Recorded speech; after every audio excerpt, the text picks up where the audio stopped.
wheels and then do a dry stack wall around it, and it wouldn't look like a trailer, which is kind of what I was hoping to do.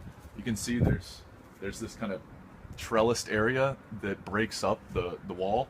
I did that because I didn't want to have just a straight wall going all the way up. I feel like if you break that up a little bit, at least aesthetically, it adds a little bit more appeal. Also, it adds for little ledges for both loft spaces, so you could put planters up there, very narrow planters. You have this is a 50-foot, 30-amp marine cord going into a marine inlet, so that's all water resistant and waterproof. And this goes to a 30-amp breaker, 5-circuit breaker that I can show you when we go inside. And also you have a exterior outlet if you need to do any work or anything like that. You need a power tool. The stairs I made small enough so that they can travel with the house, and then you just go. All of the red stain that you see is one of the nice things about being on the West Coast is you have access to readily available redwood. So this is all from Mendocino, and I stained it 2 coats of stain, so it should be fine for a few years. You might have to reapply a coat maybe in 3 years, something like that, just to keep it protected. And Monica, I'll let you walk in ahead of me. There's a little lamp. I don't know if you saw that cool little vintage lamp, and it's on a timer, so it's set to adjust with the time zone that you're in and daylight savings, and so it'll come on every night at whatever time it is you just set it.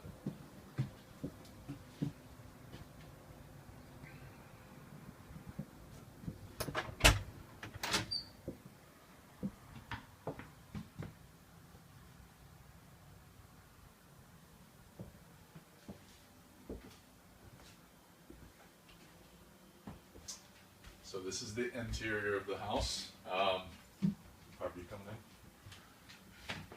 So there are little touches of kind of refurbished antique items. This door is one of them. This is hand poured craftsman glass. So it's also very nice in terms of it adds that weighty look. The only thing is that this house is very well insulated. The only kind of weak part of the insulation will be this single pane glass. All the rest of the windows are double pane. Cellulose, blown in cellulose insulation for the walls, and then rigid foam for the floor, rigid foam for the ceiling.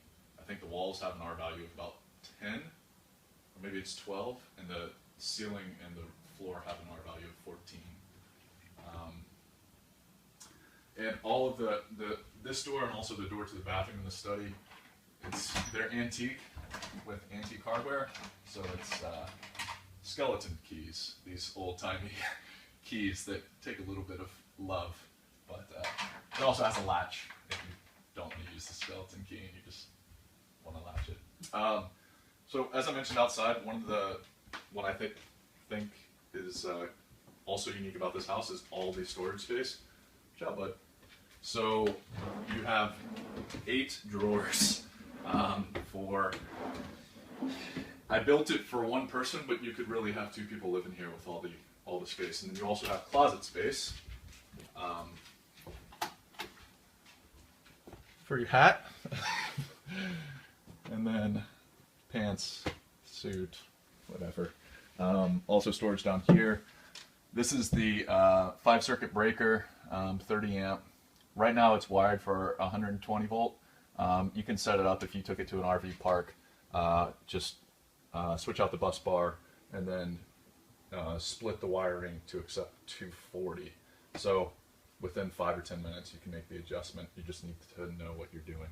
So, and I could explain that to whoever bought this if they wanted to take it to RV park or trailer park. And then another storage space. Harp, why don't you maybe go outside?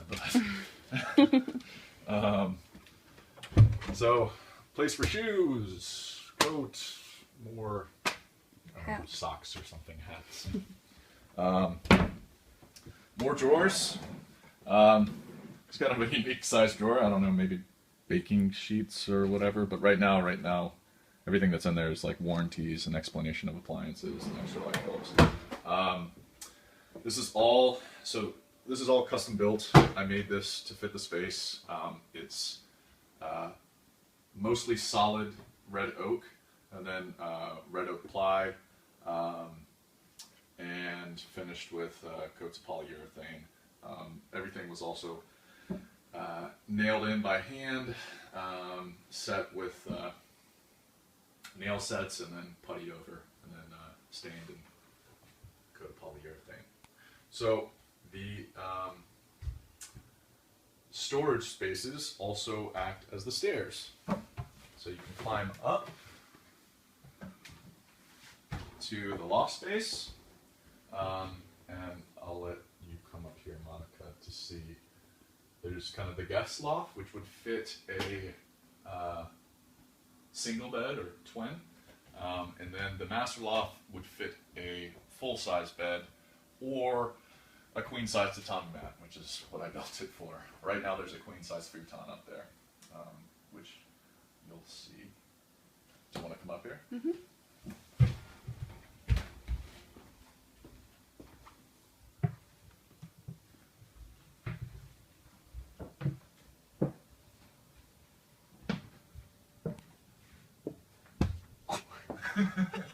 Yeah, so there's not a huge amount of headspace up in the loft.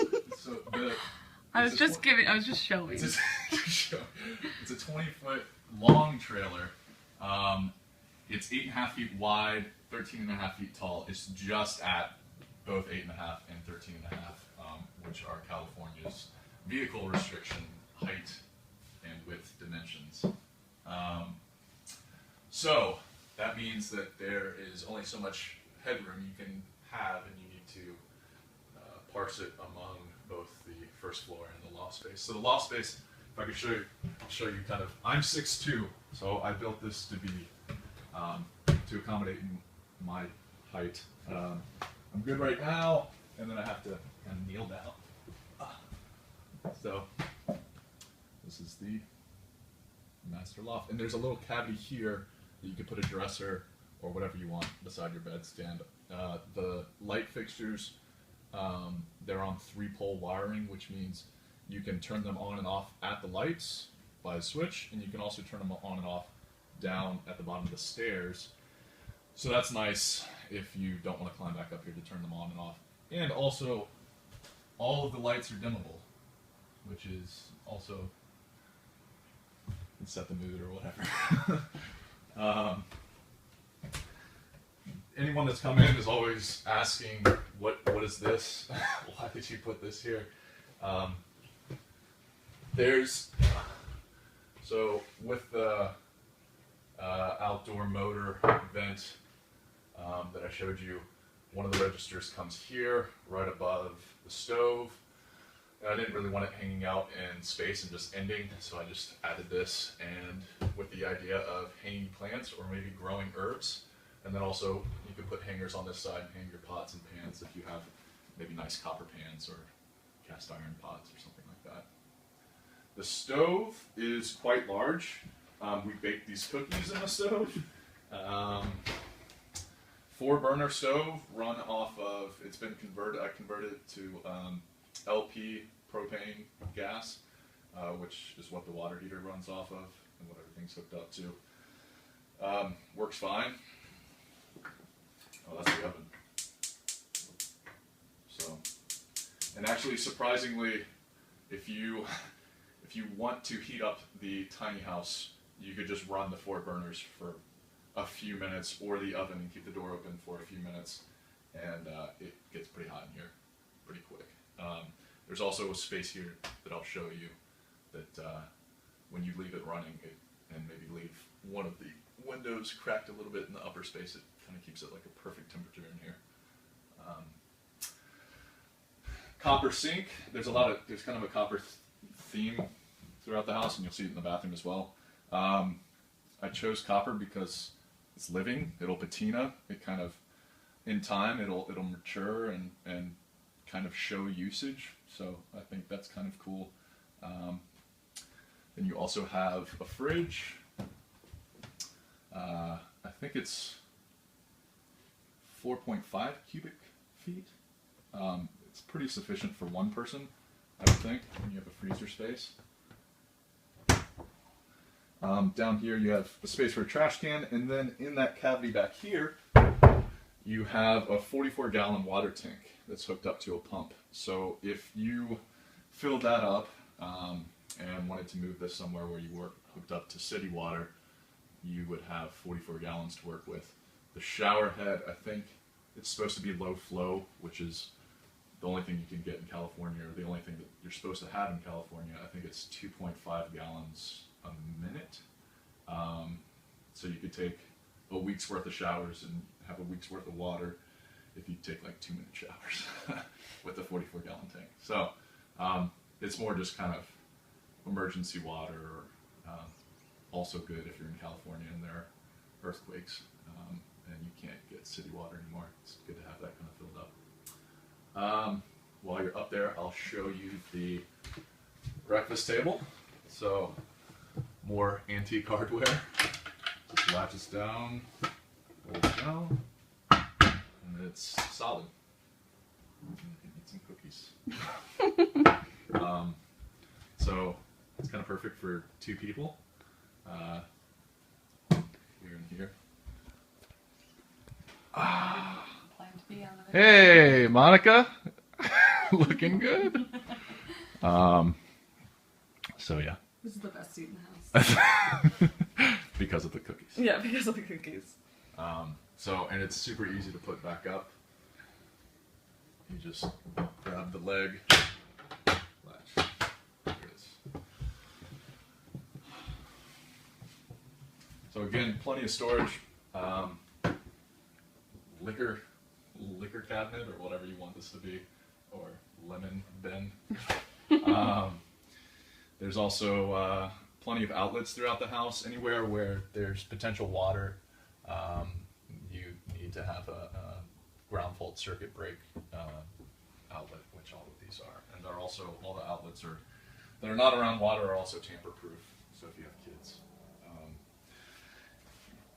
One of the cool things about building your own house is you can get innovative as to like storage, and so there's always kind of weird and like kitchen counters. How do you utilize this space in the back corners?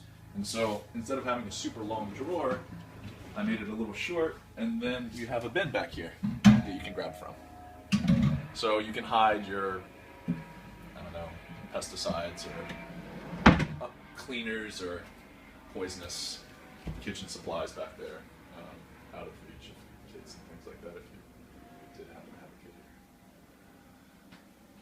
here. On to the study, I guess. So, or whatever this could be. It's just a kind of bare room right now. It has the little space heater that heats up nicely. All of the woods throughout are hardwood. This is reclaimed solid red oak. It had a stain on it that I took off and then coated with polyurethane.